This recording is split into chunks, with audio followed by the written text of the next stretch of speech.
DPO fiktif, kok bisa Polda Jabar bilang kalau DPO ini fiktif? Padahal peran DPO ini sangat sentral. Dalam putusan tahun 2016, Andi, Dani, dan Peggy Perong ini melempari korban dengan batu dan mengenai bagian spakbor motor yang dikendarai Eki dan Vina. Lalu kalau mereka ini fiktif, gimana dengan yang lain? 7 terpidana termasuk Saka Tatal yang sudah bebas bersyarat. Aduh, gimana ini Kapolri? Kacau ini, udah mah PK ditolak. Kacau ini sistem peradilan negeri kita ini. Oke guys, jumpa lagi bersama saya ya, yang akan membagikan video terkait nasib 8 terpidana kasus Vina Cirebon. Seperti biasanya di video sebelumnya, ada beberapa tanggapan dan komentar dari berbagai kalangan yang menganggap putusan MA janggal atau nggak masuk akal, bisa dibilang ngawur ya. Nah, sedangkan di video kali ini saya akan membagikan video Bang Rismon Sianipar terkait 3 DPO yang dianggap fiktif oleh Polda Jabar. Oh ya, tentunya kita semua tahu siapa Bang Rismon Sianipar ini. Jadi ahli digital forensik di sidang PK 7 terpidana beberapa bulan yang lalu ya. Bang Rismon sekarang sering muncul di kanal YouTube-nya setelah PK terpidana ini ditolak MA. Beliau sangat kritis dengan para hakim di negeri kita ini yang cenderung rekam jejaknya sangat buruk, terutama hakim MA atau anggotanya terlibat maklar perkara ya. Baik, berikut ini Bang Rismon mengkritisi putusan sidang terpidana kasus Vina Cirebon di tahun 2016 lalu ya. Bagaimana dengan 3 DPO yang perannya sangat sentral tapi Polda Jabar bilang kalau ini manusia fiktif? Untuk lebih jelasnya, mari kita simak video berikut ini. Oh ya, di sini saya hanya bagikan sedikit cuplikan aja ya guys. Kalian bisa simak video fullnya di channel Bali G Academy. Oke, langsung aja, ini dia videonya.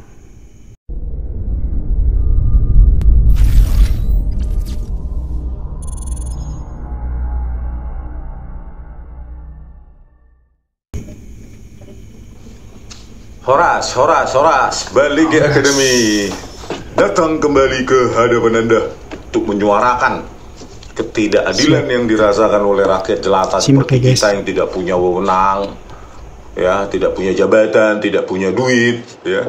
Tetapi kita kan yang memilih presiden, gitu loh.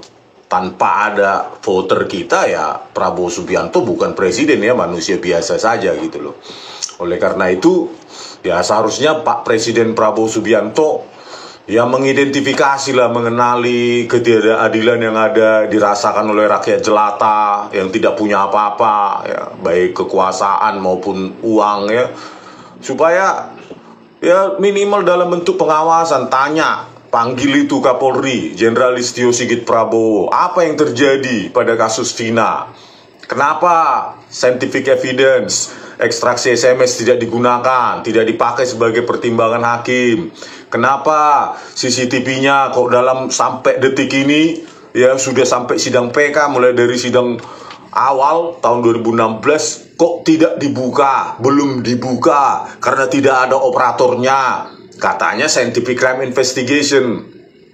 Nah, terkait dengan penolakan PK 8 terpidana kasus kematian Vina dan Eki di Cirebon ya ditolak oleh hakim PK, maka konsekuensi logis adalah bagaimana Kapolri Jenderal Listio Sigit Prabowo menerangkan peran dari DPO itu, ya, PG alias Perong kemarin sudah ditolak, ya, bukan PG Setiawan. Dua DPO lain, Dani dan Andi, perannya sangat krusial di konstruksi reka adegan yang kalian buat tahun 2016. Bagaimana itu bisa dijelaskan kaitannya dengan penolakan PK kemarin, gitu loh. Oleh karena itu, ya, sangat logis ketika rakyat meminta Anda, ya, cari itu DPO itu kalau benar itu keputusan PK itu, gitu loh. Karena dengan ditolaknya PK kemarin, kembali ke awal keputusan PN Cirebon tahun 2017, gitu loh. Peran Dani dan Andi, PG alias Perong ini nanti kita bacakan begitu sentral. Kok bisa dipandang fiktif? Ini konstruksi apa ini? Reka adegan apa dong kemarin kalian tahun 2017 atau 2016 yang lalu ya? Aduh, ya Pak, parah kali. Pak Prabowo, tolonglah rakyat ini. Anda memberikan anggaran 126 triliun, bukan menjadikan kepolisian menjadi terburuk terkotor se-Asia Tenggara, Pak. Pak Prabowo, perhatikanlah masalah ini. Aduh, janganlah dibiarkan rakyat seperti ini tanpa diawasi, dia apa ya, dilindungi semacam ini. Oke, kita dibaca ya keputusan PN Cirebon tahun 2017, ya. Kita baca sehingga konstruksinya nanti kita pertanyakan, kok peran sentral dari DPO ini kok malah dibilang fiktif oleh Polda Jabar, kan? Enak sekali mereka, ya, tangkap itu kalau memang ada. Kita menuntut ini, ya. Oke, coba dibacakan dulu. Oke, lanjut. Bahwa selanjutnya terdakwa 2 Eko Ramadhani alias Koplak, Saudara Hadi Saputra alias Bolang, Saksi Jaya alias Kliwon, Saksi Suprianto alias Kasdul, Saudara Andi DPO, Saudara Dani DPO, dan Saudara Peggy alias Perong DPO. Lalu berkumpul di depan SMP Negeri 11 Jalan Perjuangan Majasem, Kota Cirebon, dan bertemu dengan terdakwa 1 Rivaldi Aditya Wardana alias Ucil, yang sebelumnya dijemput Saksi Sudirman serta anak saksi Saka Tatal, yang sebelumnya bertemu dengan Saudara Eka Sandi alias Tiwul dan diajak ke depan SMP 11 menggunakan sepeda motor Saudara Eka Sandi alias Tiwul. Jadi disinilah ya, dari para terdakwa ini, terpidana seumur hidup dan Saka Tatal yang sudah bebas bersyarat, dan DPO ini, ketiga DPO ini ngumpul di depan SMP N11 Jalan Perjuangan Cirebon. Oke, lanjut.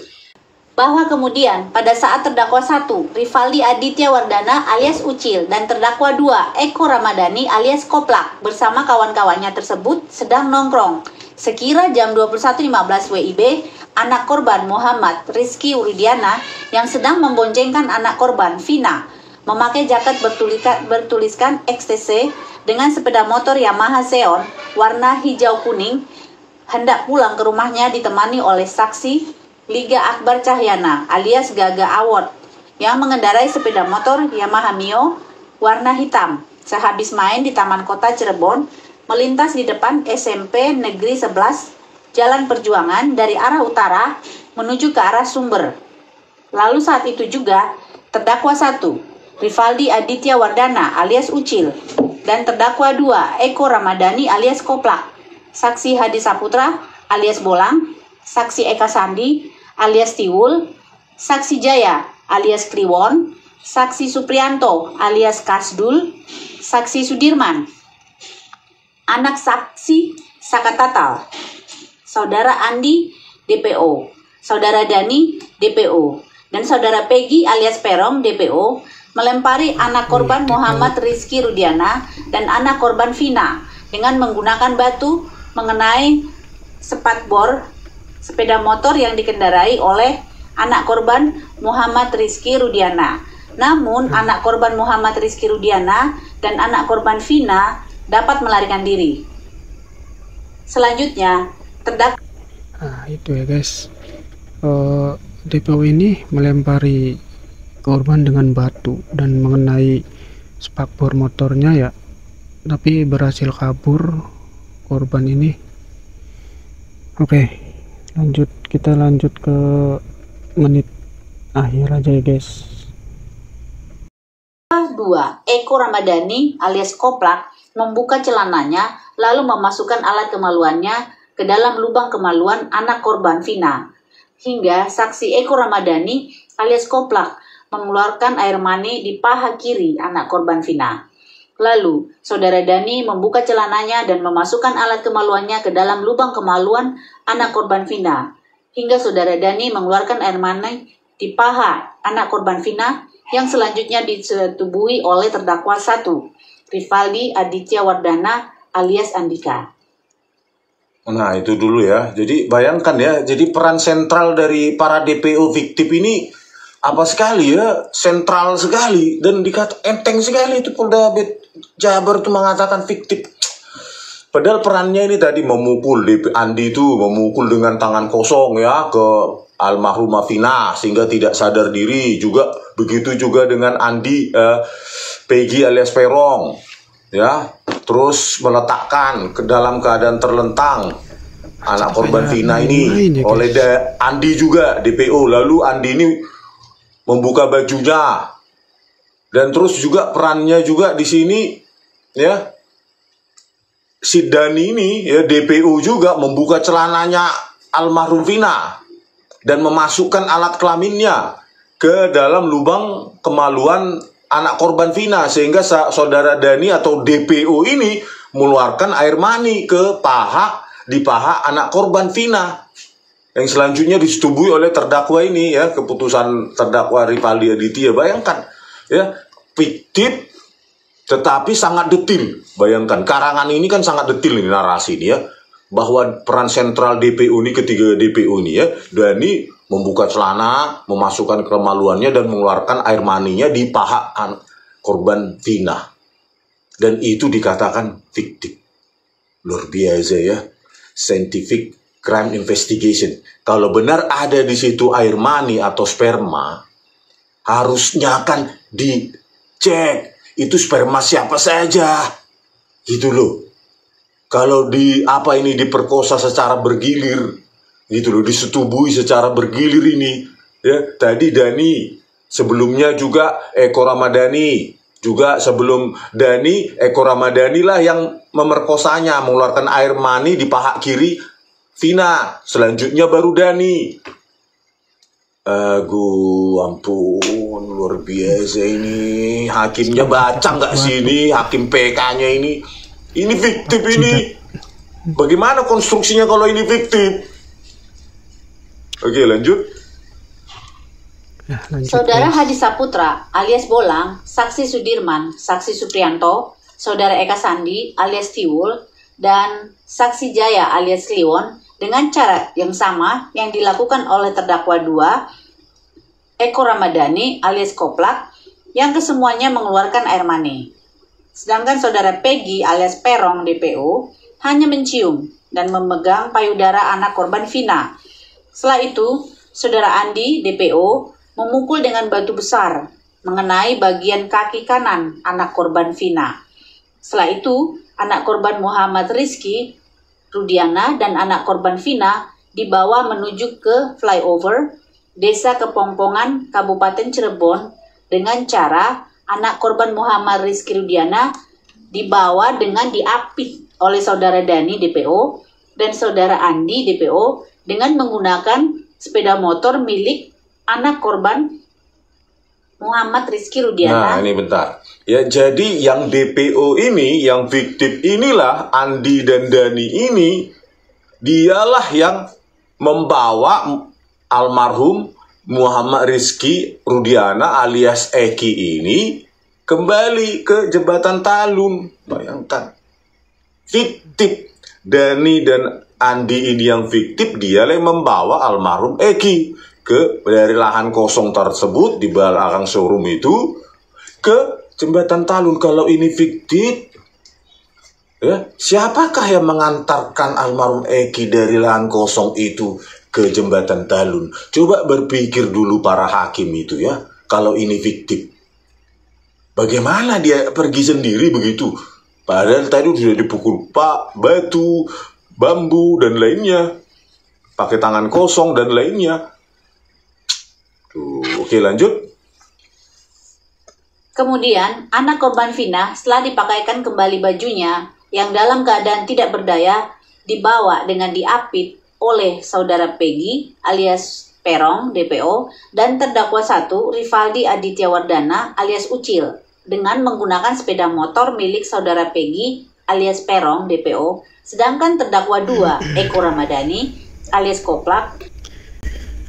Oke guys, itu aja ya videonya. Kalau ingin fullnya langsung kunjungi aja ke Bali G Academy. Di situ Bang Rismon banyak mengkritisi hakim-hakim MA ya, dan ya begitulah. Baik, jangan lupa share ya guys, subscribe, like video ini, dan terima kasih sudah menyimak. Salam Bebaturan.